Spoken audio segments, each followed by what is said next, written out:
Should have closed the forepee catch. Not a good idea to go straight there. Wonder how long it's been there. Time to go in and get the boat lifted. Hey, but I couldn't get the papers back because... So we have to move. With all this activity going on, I didn't fancy it.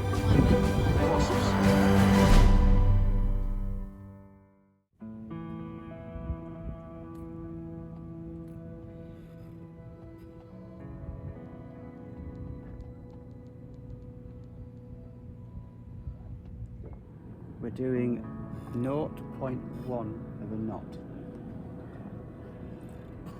And we've got 2.2 knots of breeze. And we're creeping past a lobster pot that's just over there. Anyway, it was a good sail off the anchor this morning because we didn't need to use the engine. So we haven't yet switched the engine on this morning. And it was, well, what time was it? 25 past 11. It was, no, 12. No, 25 past 11. You sure? So we left the anchor under sail. Under sail. No.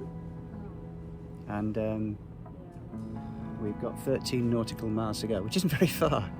But when you're only doing 1 knot over the ground, that's going to take 13 hours. And we've got to be in Port Guardian before the Capitanerie closes. Yeah. So regrettably, because there's no wind, we're going to have to put the engine on. But it was a lovely night at anchor, wasn't it? It was. Yeah. Apart from the flies. There was a few flies around, weren't there? Yeah. Maybe this morning. It's a lovely day. Sheena likes it because she can read a book. We're making some way, look. They are moving. I mean, look, like lobster pots. That was ages ago. Can still see the lighthouse. Yes.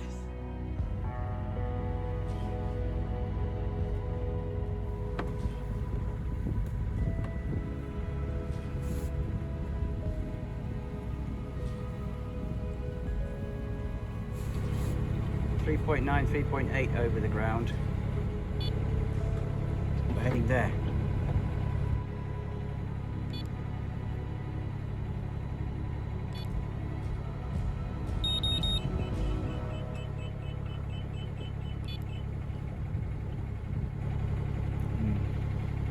Maybe not a good idea to go straight there. Close. A bit close to the shallows.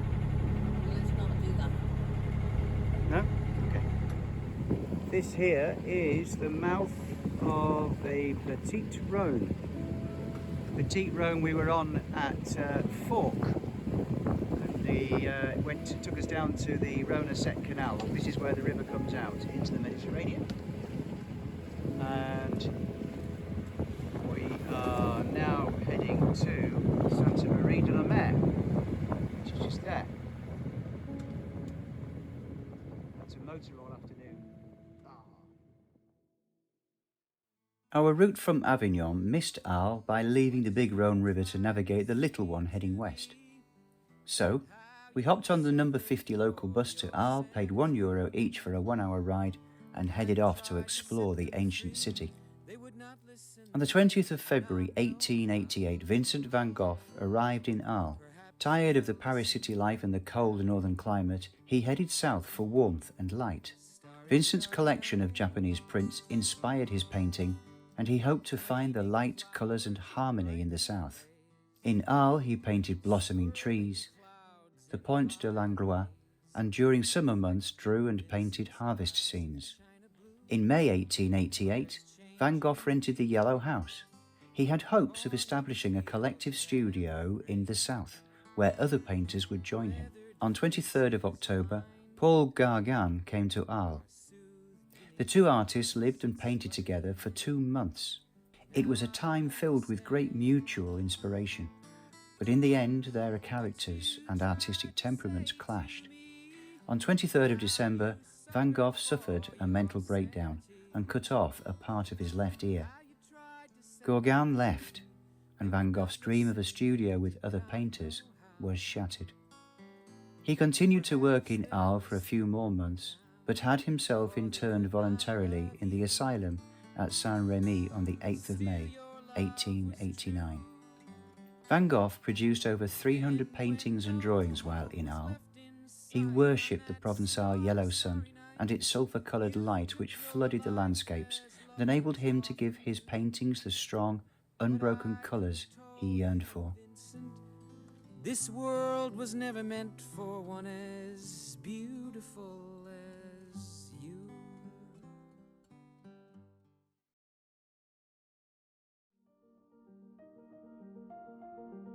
Built on the east bank of the Rhone River, just north of the Camargue flatlands, Arles has adapted from being an ancient trading city through the medieval period to thrive as a modern 21st century large town. It has some impressive Roman monuments, including the arena, the Roman theatre, and the Cryptoporticus dating back to the 1st century BC.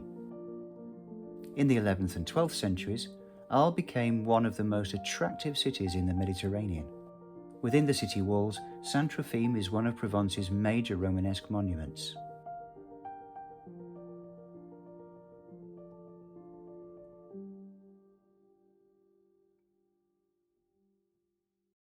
Port Gardien Marina is in Saintes-Maries-de-la-Mer, which is the capital of the Camargue region and is surrounded by sea, flatlands and lagoons. Inevitably, the town is immersed in the Camarguese lifestyle. We first heard of this place in Le Puy-en-Velay from a fellow traveller who was preparing to set off on a Camino de Santiago pilgrim walk.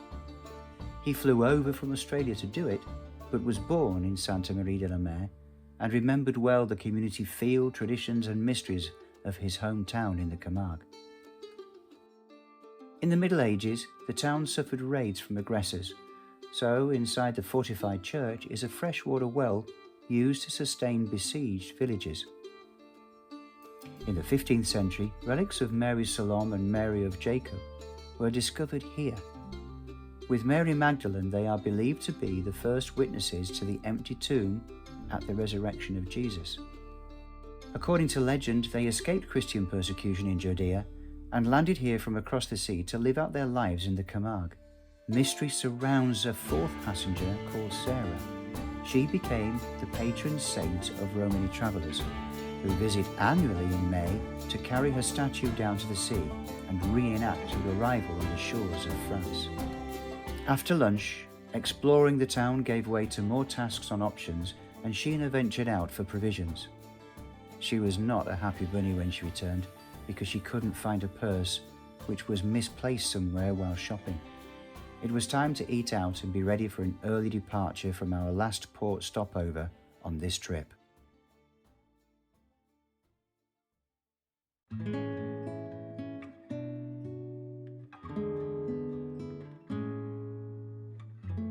It's a bit foggy this morning.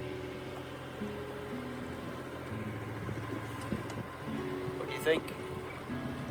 Yeah. It's the end of the last day. I know, this is our last day of sailing, motoring, whatever.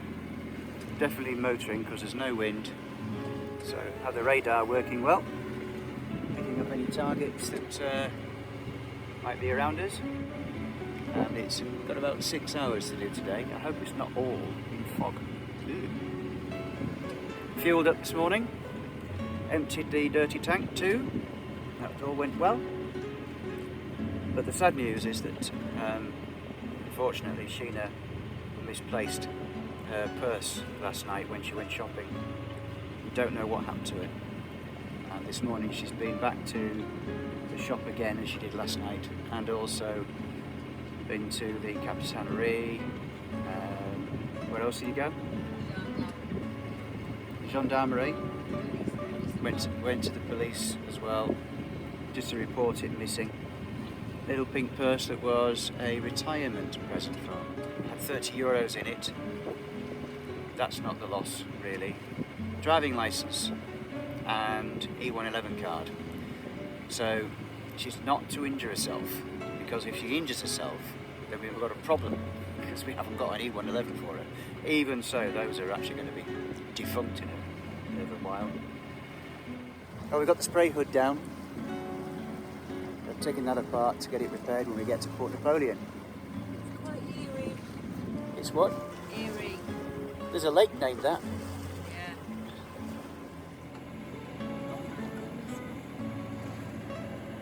Oh my goodness me, what? Clarity. We can see things. Yes.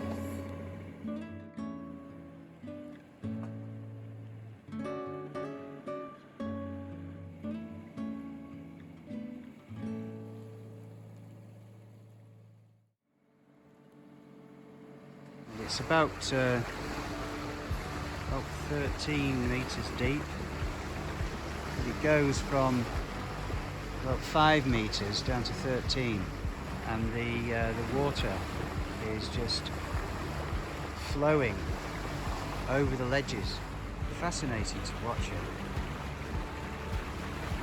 Playing havoc with the autopilot, trying to keep on course with the swirling water. We got the water flowing out of the Rhone and into the sea. The Rhone is somewhere over there. So there's that water being added to the seawater. There's a lot of water comes out of the Rhone.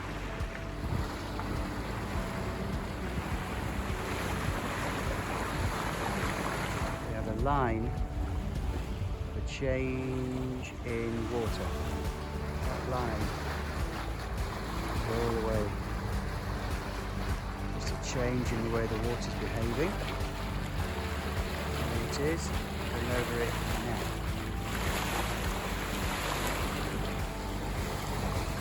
And over there is the Bouche de Rhone, the mouth of the River Rhone.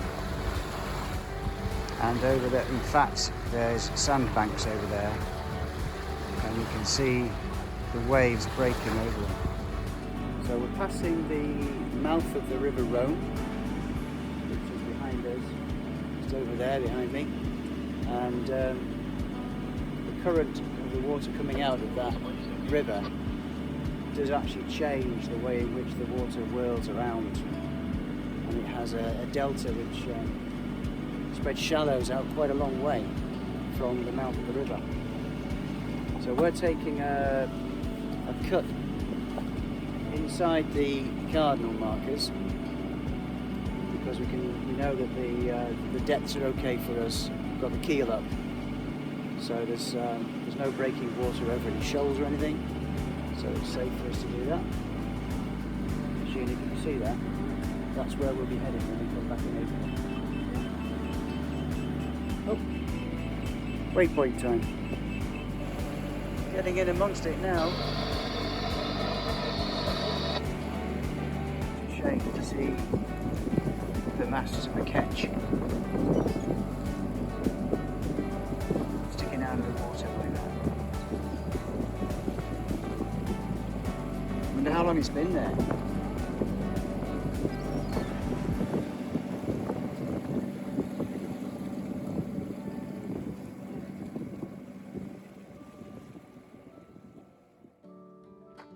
It's there, the orange one.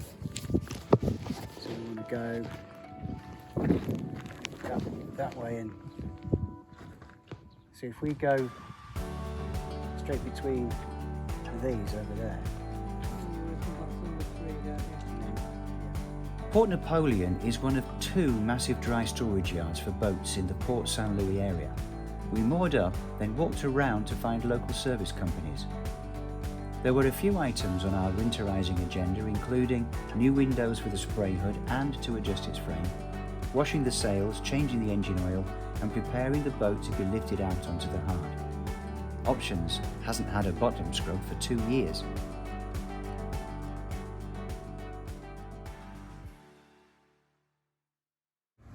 Right, time to go in and get the boat lifted. This is us going to be lifted out, ready for winter.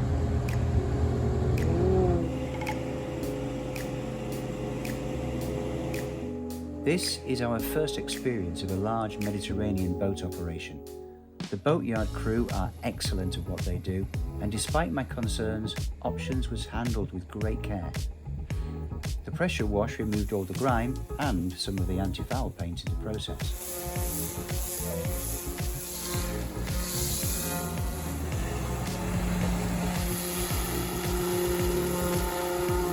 should have closed the forefeet catch. Oh no! Didn't do it. They provided a long ladder for me to get on board to lift the keel up ready for the cradle.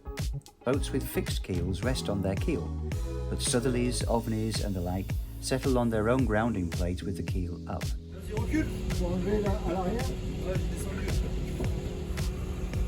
Recule la caméra. Là, tu te mets sur la fin de la plaque. Hop. Vas-y, descends, le nez.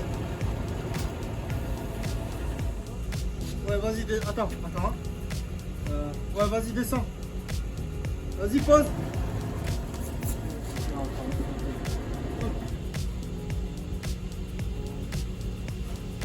Il y a un moment pour chaque fois, tu sais. Et sur la fin de la plaque, après le truc terrible, là. Ouais, on est après. Voilà, nickel. Voir si le cul rassemble à moitié sur le papier. Voilà, c'est pas grave, voir si le cul au milieu. Et on pose comme ça.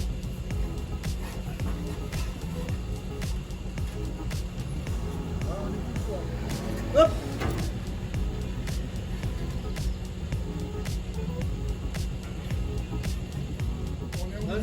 Vas-y, pose. Là, la gifle.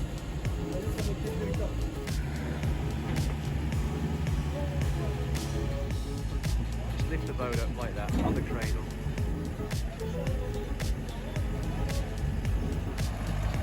Oh, and it can't bring it out this way. You can't bring it out that way because the mast won't get past it. That's clever driving, is that?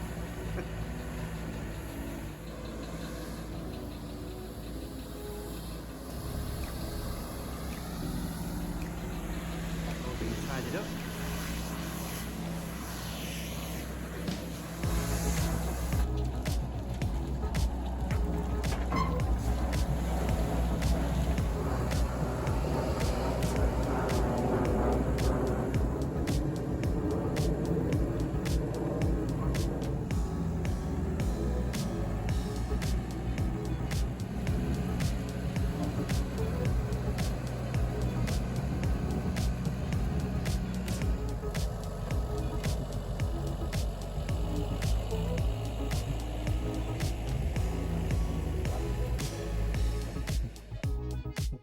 We spent the rest of the day securing all loose deck gear inside, mousing and removing running rigging, and closing up to make her mistral-proof.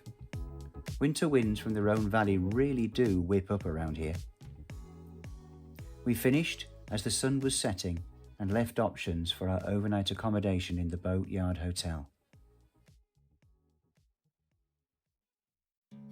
As the sun rose on our last day, my brain was in overdrive and I just had to walk back to options before our pickup arrived. It would be another 6 months before seeing her again. We are in Port St. Louis, waiting for a bus to take us to the airport at Marseille. We've got a very kind boating colleague who gave us a lift from the marina to the bus stop. The bus stop is for bus number 2 that takes us to Martigues, which is 24 stops. And then from Martigues we take the next bus to Provence Airport, which is 40 stops. That is the Canal Port St. Louis, which goes into the Gulf de Fosse. And our bus stop just over here. Hopefully Sheena isn't panicking too much having seen the bus go by. The driver confirmed that he's going to come back after turning round. I spoke to the bus driver. So did I. Oh. Did you? Stopped here. Someone's ringing you.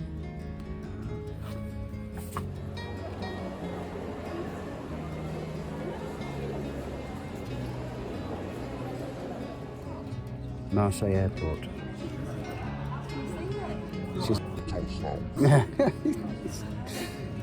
Sheena is not happy. Are you?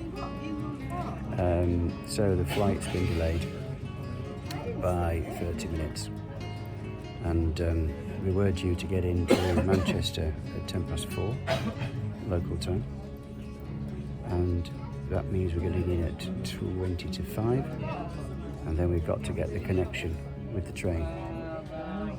Wish us luck.